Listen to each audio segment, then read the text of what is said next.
आज हम आपके साथ एक और चौंकाने वाले मामले पर नज़र डालने जा रहे हैं और आज हम बात करने वाले हैं राजस्थान के बीकानेर जिले के कुआयत गांव की घटित एक ऐसी घटना के बारे में जिसे सुनकर आपके होश उड़ जाएंगे। इस घटना की शुरुआत होती है राजस्थान जिले के बीकानेर से। यहाँ कुआयत नाम का एक गांव पड़ता है। इसी गांव में रहने वाला भंवर सिंह नाम का एक किसान था। भंवर सिंह के पास अपनी 6 एकड़ ज़मीन होती थी। खेती किसानी करके वह ठीक ठाक पैसे कमा लिया करता था। उसके 2 बेटे थे, बड़ा बेटा नसीब सिंह और छोटा बेटा सुमित सिंह।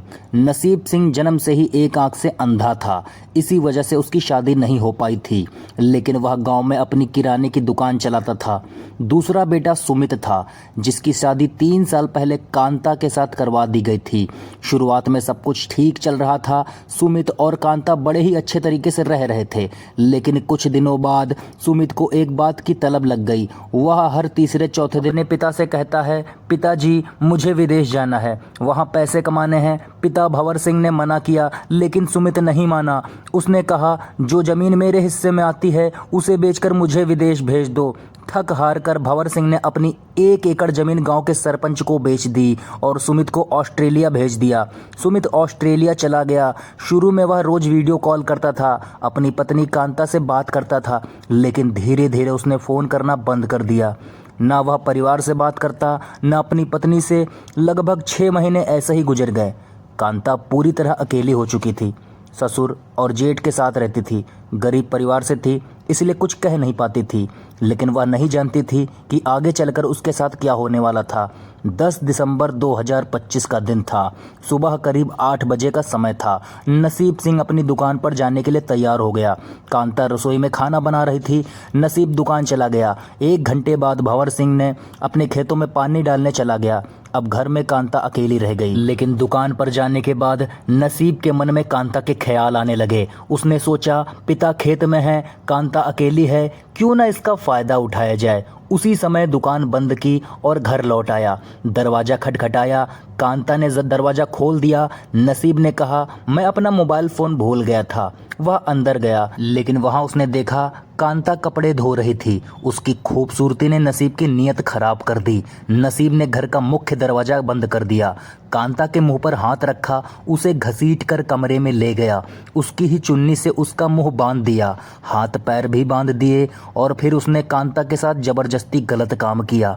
कांता विरोध करती रही, लेकिन नसीब नहीं माना। उसने तब तक यह काम किया जब तक उसका मन नहीं भर गया। उसके बाद उसके धमकी दी, अगर किसी को बताया तो जान से मार दूंगा। कांता डर गई। उसने किसी से कुछ नहीं कहा। अब 27 दिसंबर 2025 की बात है। सुबह 8 बजे नसीब और भंवर सिंह घर में नाश्ता कर रहे थे। नसीब ने पिता से कहा, दुकान का सामान खत्म है, रुपये चाहिए। भंवर सिंह ने चेक दे दिया। नसीब बैंक चला गया। अब घर में सिर्फ भंवर सिंह और कांता रह गए।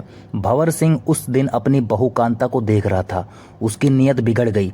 उसने सोचा, सुमित तो ऑस्ट्रेलिया में है, वह शायद वहीं रह गया है, कांता अकेली है। उसने बहाना बनाया, मैं 2 घंटे में खेत से वापस आऊँगा, और चला गया। लेकिन वह कार लेकर खेत के पास लगाकर वहाँ अपने दोस्त से मिला। दोनों ठेके पर गए, शराब पी। नशे में भंवर सिंह के मन में ख्याल आया, बहू घर में अकेली है। वह गाँव लौटा, दरवाज़ा खटखटाया। कांता ने खोला। भंवर सिंह अंदर गया, रसोई में गया। वहाँ एक चाकू उठाया और कांता के गले पर रख दिया। बोला, कमरे में चल। उसने दरवाज़ा बंद किया। अपनी बहू के साथ ज़बरदस्ती गलत काम किया। कांता हाथ जोड़ती रह गई। भंवर सिंह ने तब तक यह काम किया जब तक मन नहीं भरा। फिर उसे भी वही धमकी दी, किसी को बताया तो जान से मार दूंगा। कांता फिर चुप रही। अब तारीख आती है 10 जनवरी 2026 की। सुबह 9 बजे नसीब ने फिर पैसे मांगे। भंवर सिंह को गुस्सा आया। उसने कहा, आज मेरे साथ खेत में चलना पड़ेगा। दोनों खेत में गए। 2 घंटे बाद भंवर सिंह ने बहाना बनाया, मेरी तबीयत खराब है, मैं गांव जा रहा हूं, और वह गांव लौट आया। लेकिन उसने मेडिकल शॉप से बहुत ज़्यादा शक्तिवर्धक टैबलेट खरीद ली। घर पहुंचा। कांता ने दरवाज़ा खोला। भंवर सिंह ने 2-3 टैबलेट खाई। फिर कांता से कहा, दरवाज़ा बंद करो। कांता ने मना किया। भंवर ने धमकी दी, दरवाज़ा नहीं बंद किया तो मैं तुझे मायके पहुंचा दूंगा। कांता मजबूर थी। उसके माता पिता उसे एक दिन भी रखने लायक नहीं थे। उसने दरवाज़ा बंद कर दिया और भंवर सिंह ने फिर उसके साथ गलत काम किया। शाम को नसीब घर लौटा। उसका दोस्त दीपक भी आया। दीपक ने कांता को देखा तो उसकी नीयत भी खराब हो गई। दीपक ने नसीब से कहा, मैं तुझे 50,000 रुपए दूंगा, लेकिन इसकी कीमत तुम्हारी कांता को चुकानी पड़ेगी। नसीब तुरंत मान गया। उसने अपनी भाभी को बेचने में एक पल भी नहीं सोचा। कांता यह सब सुन रही थी। उसने अब फैसला किया। वह नसीब के पास गई और बोली, तुम्हारा पिता भी मेरे साथ गलत काम करता है। नसीब को यकीन नहीं हुआ। कांता ने कहा, आज रात खुद देख लेना। रात हुई। भंवर सिंह नशे में धुत घर पहुंचा। कांता ने दरवाज़ा खोला। भंवर अंदर गया, कमरे में ले गया कांता को। थोड़ी देर बाद नसीब भी आया। दरवाज़ा खटखटाया। भंवर ने नहीं खोला। नसीब ने दरवाज़ा तोड़ दिया। कमरे में गया तो उसकी आंखें फटी की फटी रह गई। उसका पिता भंवर सिंह कांता के साथ आपत्तिजनक स्थिति में लेटा हुआ था।